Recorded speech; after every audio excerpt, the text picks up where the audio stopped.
కానీ మనం కాంగ్రెసు మొన్నటి అసెంబ్లీ ఎన్నికలు లోక్సభ ఎన్నికలు చూస్తే కనుక ఈ ఎపిసోడ్ తర్వాత భారతీయ జనతా పార్టీ తనకు అనుకూలంగా ఈ వ్యవహారాన్ని మార్చుకునే అవకాశం ఉన్నదా?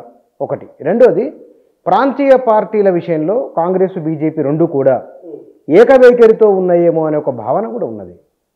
ఇంతవరకు ఇప్పుడు అట్లాంటి పరిస్థితి లేదు. కాకపోతే కాంగ్రెస్ దెబ్బతినే పరిస్థితిలో కొంతమందిని అటుపక్క తీసుకుంటారు. ఈసారి బీజేపీ గట్టిగా, కానీ బీజేపీకి కాంగ్రెస్ కంటే కాంగ్రెస్ కొంత లాభపడవచ్చు. ఈ టీఆర్ఎస్ పరిణామాల వల్ల బీజేపీ కూడా లాభపడుతుంది. బీజేపీ కూడా ఎట్లా లాభం జరుగుతుంది? ఢిల్లీలో ప్రభుత్వం ఉన్నది. కేసీఆర్ మీద వాళ్ళకి పనికొచ్చే అస్త్రాలుగా ఉపయోగించే ఆరోపణలు కూడా ఉన్నాయి కదా. ఫోన్ ట్రాపింగ్ ఉంది కదా. ఇంకా కొన్ని విషయాలు దొరుకుతాయి వాళ్ళకి. అందుకని వాళ్ళు అవన్నీ వాడుకుంటారండి. మీరు ఎందుకు మీరు బండి సంజయ్ని ఎందుకు తీసేసారు వాళ్ళు సడన్గా? గత ఎన్నికలప్పుడు కేసీఆర్తో కాంప్రమైజ్ కోసమే తీసారు. దాని మీద రివోల్ట్ వచ్చే వరకు మళ్ళీ ఎటు ఎన్నికయ్యింది కేసీఆర్ని కలుపుకుందామని. ఇప్పుడు అట్లా చేసే అవకాశం ఉంది. కేసీఆర్ ఒకవేళ అటువంటి పరిస్థితి వస్తే కేసీఆర్ కాంగ్రెస్ను నమ్మే కంటే బీజేపీని నమ్మే అవకాశం ఉంది. కాంగ్రెస్కు బీజేపీకి టగ్ ఆఫ్ వార్ ఉంటుంది కదా. కాంగ్రెస్ వాడు నాయకులు కేసీఆర్ అంత సులభంగా నమ్మరు. కేసీఆర్ కూడా కాంగ్రెస్ నాయకులు నమ్మకపోవచ్చు. బట్ కేంద్రంలో బీజేపీ ఉన్నది కాబట్టి అక్కడి నాయకులకు ఇక్కడ క్లెయిమ్ తక్కువ. ఈ స్థానిక నాయకులతో ఏదో అడ్జస్ట్మెంట్ చేసుకొని కేసీఆర్ ఇక్కడ బీజేపీని ఆప్ చేసే అవకాశాలు కూడా ఉంటాయి. కానీ ఇక్కడ ఈ మధ్య జరుగుతున్న ఒక చర్చ, ముఖ్యమంత్రి చెప్పిన నాకు సంబంధం లేదు, వాళ్ళ ఇంటి పంచాయతీలు నన్నెందుకు దాంట్లోకి లాగడం ఎందుకని అన్నారు ఆయన. రేవంత్ రెడ్డి నిజంగానే కాంగ్రెస్ పాత్ర రేవంత్ రెడ్డి ఉన్నారు అని అంటే ఆయన ఖండించిన అనుకోండి, ఏ అంచనాతో వచ్చింటుంది ఆ పేరు? అట్లా అంటే ఆ చర్చ కారణం ఏమై ఉండొచ్చు అంటారు? అది ఎందుకంటే అధికారంలో ఉన్నాడు ఆయన, 2 ఏళ్ళుగా వస్తున్నది. ఆయనకు పరిపాలన పరంగా కొన్ని ఇబ్బందులు ఎదురవుతున్నాయి. ఆర్థిక పరిస్థితి బాగాలేదని చెప్తున్నాడు. వరకు ఏం చేయలేనని చెప్తున్నాడు. ప్రతిపక్ష పార్టీలో ఇట్లాంటి పరిణామాలు తనకు అనుకూలంగా ఉపయోగపడే అవకాశం ఉంటుంది. ప్రజల దృష్టి డైవర్ట్ అవుతుందండి. ఇప్పుడు కొన్ని హామీలు అమలు చేయలేదని అదే ఒక ఫిర్యాదు ఉన్నది. రైతు బంధు కూడా పూర్తిగా సరిగా పోవడం లేదు. ఓసారి ఇస్తున్నారు, ఓసారి ఇవ్వకుండా పోతున్నారు. ఇట్లాంటివన్నీ అయితే కేసీఆర్ను అంత పాపులర్ చేసేయడంలో రైతు బంధు పాత్ర కూడా ఉన్నది. అందరికీ ఇస్తుపోయిండు. అందులో 100 ఎకరాల భూస్వాములు కూడా హాయిగా తీసుకొని సుఖపడిన సందర్భాలు ఉన్నాయి. మధ్యతరగతి పేద రైతులు కూడా వచ్చినాయి. అది అట్లా చేశాడు కేసీఆర్. కానీ ఇప్పుడు కాంగ్రెస్లో అటువంటి పరిస్థితి లేదు. రైతు బంధు పూర్తిగా ఇచ్చే పరిస్థితి లేదు. ఒకసారి ఇచ్చారు, మధ్యలో ఇవ్వలేదు, ఆ డ్యూరేషన్ లేదు, పాటించలేదు. కొంత అసంతృప్తి ఉంది ప్రజల్లో. ఈ అసంతృప్తి కాంగ్రెస్కి ఉపయోగపడే అవకాశాలు తప్పకుండా ఉంటాయి. వాళ్ళు టీఆర్ఎస్ పరిణామాల పట్ల వాళ్ళు చాలా హర్షం ప్రకటిస్తున్నారు గ్యారంటీగా.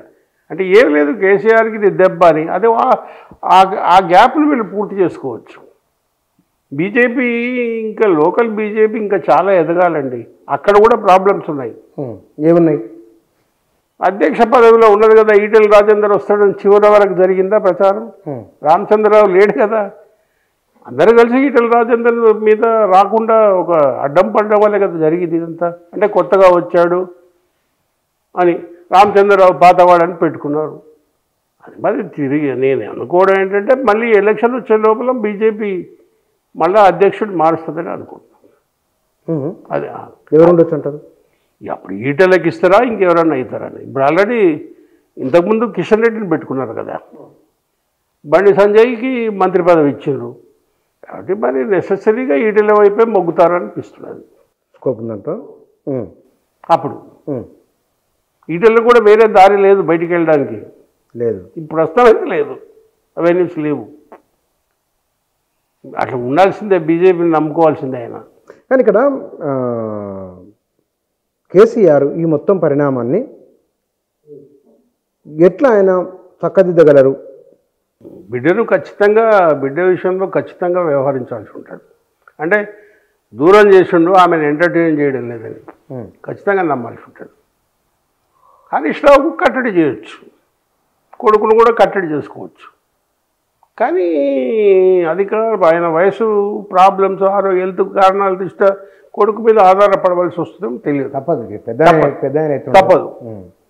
అది తాత్కాలికంగా జరిగేది. హరీష్ రావును ఇట్లా దూరం పెడితే హరీష్ రావు అసంతృప్తి వస్తే అది పార్టీకి మళ్ళీ ఒక దెబ్బ అవుతుంది. ఏదైనా కేసీఆర్కి ఇప్పుడు విషమ పరీక్షనే. ఆయన బోన్ మీద నిలబడ్డాడు అంతే, బోన్లో ఉన్నాడు. బోన్ నుంచి ఎట్లా తప్పించుకుంటాడు అనేది చూడాలి మరి. అంటే కవిత అంత సీరియస్గా ఎఫెక్ట్ చూపించబోతుందని మీ ఉద్దేశం? సీరియస్గా దాని పరిణామాలు సీరియస్గా ఉండవండి. ఆయన కొన్ని చర్యలు తీసుకోవాలి. కేసీఆర్ కొంత దాన్ని ఇది డెమోక్రటిక్గా తీర్చిదిద్దాలి. అది కుటుంబ పార్టీగా ఆయన ఇష్టానుకూలంగా ప్రతి ఒక్క మిగతా వర్గాలకు ప్రాధాన్యత లేదు అక్కడ. మీరు గమనించండి, ఎంతసేపు అగ్ర కులాలకే ఎక్కువ ప్రాముఖ్యత ఉంటుంది, మిగతా బలహీన వర్గాలకు తక్కువ ప్రాధాన్యత ఉంటుంది. అట్లాంటి చర్యలు ఏమైనా తీసుకొని నమ్మించగలిగితే ఆయన కొంత భవిష్యత్తు ఉంటుంది. రికార్డు ఉంది కదా, ప్రజలు తెలంగాణ తెచ్చిన ఖ్యాతి ఇంకా ఆయనకు ఉన్నది, అంత తొందరగా పోదు. కాకపోతే కవితను ఎట్లా కంట్రోల్ చేసుకుంటాడు, కుటుంబంలో సంక్షోభాన్ని ఎట్లా సర్దుబాటు చేసుకుంటాడు దాని మీద ఆధారపడి ఉంటుంది. కానీ ఇక్కడ కేసీఆర్ పట్ల సానుభూతి వస్తున్నది అని అక్కడక్కడ అంటున్నారు, నిజమేనా? అది మీరు మాట్లాడతారు కదా పబ్లిక్తో? ఉన్నది, ఇంతకుముందు ఉన్నది. కేసీఆరే మళ్ళీ అధికారంలోకి వచ్చే విధంగా నమ్మిన వాళ్ళు చాలామంది ఉన్నారు. కానీ కూతురు ఎపిసోడ్తో కొంత బలహీనపడ్డారు. కూతురు ఎపిసోడ్తో అంటే కాంగ్రెస్ వాళ్ళు చేసిన ఆరోపణ కానీ పత్రికల వాళ్ళు రాసిన విషయాలు కానీ కామన్ మ్యాన్స్ అంత సులభంగా తొందరగా నమ్మలే కేసీఆర్ గురించి. బట్ ఇప్పుడు కూతురే సాక్షాత్తుగా చెప్తున్నది కాబట్టి నమ్ముతారు కదా. కుటుంబంలో రహస్యాలు హరీష్ రావు గురించి కానీ కేటీఆర్ గురించి కానీ, ఇప్పుడు ఫోన్ ట్రాపింగ్ ఎన్ని విషయాలు వచ్చినాయి. ఫోన్ ట్రాపింగ్లో అందరూ దొరికింది కదా. మీరు ఫోన్ ట్రాపింగ్లో ఆఫీసర్లంతా ఒక కులమేనా? వాళ్ళ సొంత కులమే కదా, వాళ్ళు ఇచ్చిన సాక్ష్యాలే కదా. ఇవన్నీ ప్రజల అనుమానాలు బలపడడానికి ఆస్కారం ఇస్తాయి. అంటే కవిత ఉద్దేశం ఇంత సీరియస్ అలిగేషన్ చేయడం ఒకటి, కాంగ్రెస్ వాళ్ళు అవినీతి అంటున్నారు, కాళేశ్వరం గురించి మాట్లాడుతున్నారు, గొర్రెల స్కీమ్ గురించి మాట్లాడుతున్నారు, ఫోన్ ట్యాపింగ్ గురించి మాట్లాడుతున్నారు. కవిత వాటికి ఆధారాలు ఇవి అన్నట్లుగా ఆమె విట్నెస్ సాక్ష్యం చెప్పినట్టు లేదు. అది చూస్తే కనుక పూర్తిగా అదే చెప్పినట్టే కనిపిస్తుంది. ఎందుకు ఆమె ఇంటెన్షన్ ఏమిటి అనేది, ఆమె ఉద్దేశం ఏంటి? ఆమె ఉద్దేశం ఏం లేదు, హరీష్ రావును దెబ్బ కొట్టడమే ఆమె ఉద్దేశం ఉంటుంది. ఆమె హరీష్ రావును దెబ్బ కొట్టడమే ఆమె లక్ష్యం ఉంటుంది. హరీష్ రావుని కేటీఆర్ని కూడా మరి మొదట్లో కేటీఆర్ని వ్యతిరేకిస్తూ మాట్లాడింది, ఇవాళ నిన్నటి నుంచి ఏం మాట్లాడుతుంది? అన్న అని మాట్లాడుతున్నది. అంటే ఇద్దరం మనం సర్దుకోవాలనే ధోరణి ఇచ్చినట్టు కదా సిగ్నల్. కానీ అట్లా నమ్మాల్సి వస్తే కేసీఆర్ మాత్రం హరీష్ రావును దూరం చేసుకోవడం కష్టం అనుకుంటున్నాను. అంత ఈజీ కాదు హరీష్ రావును దూరం చేసుకోవడం. అతని పాత్ర ఉన్నది కదా. మొన్న అసెంబ్లీలో కూడా ఒక్కడే పోరాటం చేసిండు కదా. ఏది దీని మీద ఆర్మీ, ఇంకెవరు లేరు కదా పక్కన. అందుకని హరీష్ రావును వదిలించుకోవడం అంత కవిత అనుకున్నంత సులభం కాదు. అది నేను అనుకోవడం ఏంటంటే కవితను దూరం పెడతాడని అనుకుంటున్నాను. సస్పెన్షన్ ఎత్తివేసినా నీ పద్ధతిలో నువ్వు ఉండు, అధికారంలో ప్రాధాన్యత దొరకదండి. అప్పుడు ఆమెకు అసంతృప్తి ఎక్కువైతే కాంగ్రెస్ వైపు మొగ్గొచ్చు. కాంగ్రెస్లో చేరిన ఆశ్చర్యం లేదు.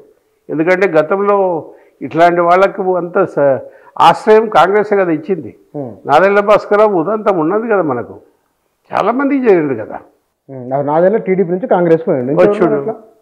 ఈ గతంలో ఉన్నారు, టీఆర్ఎస్ నుంచి కూడా పోయింది కదా. రామచంద్రరావు అని చనిపోయాడు, అతను పోయిండు. ఇప్పుడు ఉన్నోళ్ళంతా కాంగ్రెస్ పాట పాడుతున్నారు కదా. టీఆర్ఎస్ అసంతృప్తి వాళ్ళు రేపు వాళ్ళు ఇచ్చే ప్రెస్ స్టేట్మెంట్స్ కూడా కాంగ్రెస్కి అనుకూలంగా వేస్తున్నారు. టీఆర్ఎస్ను తీవ్రంగా విమర్శించడం ఈ స్థాయిలో అంటే అది కాంగ్రెస్కి హెల్ప్ చేయడమే కదా. ఒకటి కాంగ్రెస్ బాగా వాడుకుంటుంది. అది ఈ కవిత ఎపిసోడ్ కాంగ్రెస్కు చాలా ఉపయోగపడుతుంది. ఎందుకంటే అధికారంలో ఉన్నది కాబట్టి. బీజేపీ అధికారంలోకి రావాలంటే చాలా కష్టపడాలి, ఇంకా టైం ఉంది. లోకల్ బాడీ ఎన్నికల్లో కవిత మాటల ఎఫెక్ట్ ఉండొచ్చా? లేదు, ఉండదండి. ఉండదు.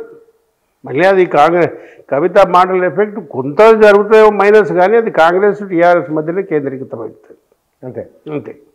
దీని నుంచి ఇప్పుడు హరీష్ రావు లేదా సంతోష్ రావు వీరు మాట్లాడిన మాటలు అన్నను తండ్రినేమో అనడం లేదు, బాగుంది అన్నట్లు వీళ్ళిద్దరిని అంటే ఆ ఇద్దరి మధ్య స్ప్లిట్ తీసుకొచ్చేటట్టు చాలా వ్యూహాత్మకంగా అదే పని చేస్తున్నది. అప్పుడు హరీష్ రావు సైలెంట్ అయిపోతే టీఆర్ఎస్కు నష్టం. అది కూడా కేసీఆర్ ఎట్లా పరిష్కరించుకుంటాడో ఆయనకు తెలియాలి. మరి ఈమె డ్యామేజ్ చేసింది అయిపోయింది, ఇంకా ఇంతకంటే ఎక్కువ డ్యామేజ్ చేయదలుచుకుంటే చేయొచ్చు. ఇంకేమైనా ఎవిడెన్స్ ఉంటే బయట పెట్టవచ్చు. ఇప్పటికే కాంగ్రెస్లోకి వెళ్తుంది, ఎప్పుడో కోసప్పుడు వెళ్ళడం ఖాయం. అది అట్లా అనిపిస్తుంది మీకు? జరిగింది ఇదే కదా. ఆమెకు మార్గం లేదండి వేరే.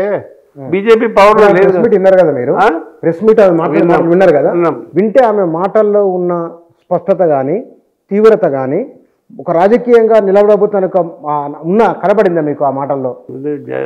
లేదండి, స్పష్టంగా మాట్లాడుతున్నది. అది నమ్మించాలి, ప్రజలకు చెప్పాలి. కాబట్టి ఆమెను అనుమానాస్పదంగా మాట్లాడితే ఎవరు నమ్ముతారు? ఆమెకు అవకాశాలు తక్కువ ఉంటాయి ప్రజల్లో. ఏం ఎఫెక్టు? ఆ జాగృతి ఎంత ఎఫెక్ట్, దాని ప్రభావం ఎంత ఉంది జాగృతి? ఆమె సొంత వ్యవహారంగా నడిచింది, కొంతమందిని పెట్టుకున్నది, నడిపించింది ఇక్కడి నుంచి అమెరికా దాకా. ఇదంతా తండ్రి సహకారం లేకపోతే చేస్తుందా? జాగృతి ఎక్కడుందండి? తెలంగాణ అంతటా ఉందా జాగృతి? I don't think. ఎక్కడ అసలు ఉంటే ఆ ఉత్తర తెలంగాణ వైపే, కరీంనగర్, నిజామాబాద్ అట్లాంటి ప్లేసెస్లో తప్ప ఎక్కడుంది జాగృతి? సమ్ ప్యాకెట్స్, అది కూడా సమ్ పాకెట్స్. ఆ పాకెట్స్ కూడా రేపు ఎలక్షన్లో గెలిపించేదాకా వెళ్ళరు వాళ్ళు. అది అక్కడ మళ్ళీ బలమైన ప్రత్యర్థులుగా టీఆర్ఎస్, కాంగ్రెస్ ఉంటారు. బీజేపీ కూడా కొంత ఉత్తర తెలంగాణలో దాని ప్రభావం ఉండొచ్చు.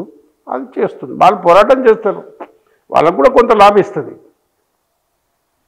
ఇప్పుడు వీళ్ళంతా జరిగేది జనరల్ ఎలక్షన్స్లో ఏ మేరకు లాభపడతామని. అది ఇప్పుడు స్థానిక సంస్థలది ఏం లేదు.